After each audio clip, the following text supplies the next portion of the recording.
ঘুরতে ঘুরতে ক্যালকলিং পৌঁছে গেছে দেশপ্রিয় পার্ক পুজো মণ্ডপে। আমাদের সঙ্গে রয়েছেন দুজন দর্শনার্থী। আমরা ওনাদের কাছ থেকে শুনে নেব ওনাদের এবছরের শারদ সফরের প্ল্যানিং কি। কোথায় কোথায় ঘুরছো তোমরা? আমরা এই বছরে দেশপ্রিয় পার্কের পর যাব চিত্রিধারা সংঘ, তারপরে সিঙ্গি পার্ক, তারপরে একডালিয়া, তারপরে বোসপুকুরের দিকে ঘুরতে ঘুরতে ঠিক করেছি একটুখানি পাটুলির দিকে যাব। তোমার কি প্ল্যানিং? আমরা এখন 66 পল্লী বাদামতলা দেখে এলাম, বেশ ভালোই করেছে। এরপরে ওদিকেই এগোবো। কলকাতার পুজো কিরকম লাগছে দেখতে? দুর্গাপুজো বলতে অবভিয়াসলি কলকাতা ছাড়া তো আর কিছু নেই। বেস্ট জায়গা বলতে গেলে কলকাতার বাইরে যদি ইচ্ছা করে না, তো দুর্গাপুজো বলতেই কলকাতা। পুজোকে তুমি কিভাবে দেখো? As the biggest carnival? Obviously Durga Puja বলতেই মানে কলকাতা, তো বিগেস্ট তো বলতেই হবে, the main festival of the year. ক্যালকলিং এর টিম পৌঁছে গিয়েছে দেশপ্রিয় পার্ক পুজো মণ্ডপে। আমরা দেখছি অসাধারণ সুন্দর এই পুজো মণ্ডপ এবং ওনাদের এবারকার বিষয় ভাবনা কি রয়েছে সেটা আমরা ওনাদের কাছ থেকে শুনবো। দাদা, আপনাদের বিষয় ভাবনা কি? আমাদের বিষয় ভাবনা হচ্ছে পুষ্পাঞ্জলি।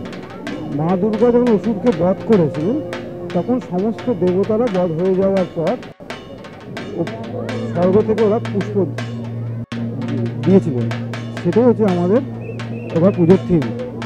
এত রকম কালারফুল করেছেন, লাইটের একটা বিরাট কাজ এখানে রয়েছে। তো পুরো ব্যাপারটা সম্পাদন করতে আপনাদের কি কতটা সময় লেগেছে? এটা আমাদের প্রায় 3 মাস সময় লেগেছে। এবং আপনারা যে পুজো নিয়ে এত নতুন নতুন ভাবনা চিন্তা করেন, এটা কিভাবে সম্ভব করেন? এটা হচ্ছে আমাদের টিমওয়ার্ক।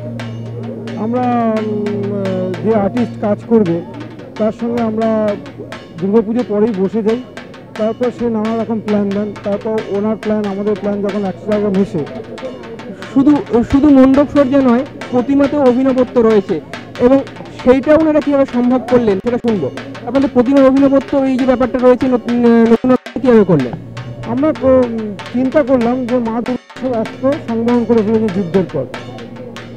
মা দুর্গা এখন অস্ত্র ছেড়ে দিয়েছেন, শান্তির জন্য মা দুর্গা স্বর্গে উনি শান্তি স্থাপন করেছে অসুর নিধন করে।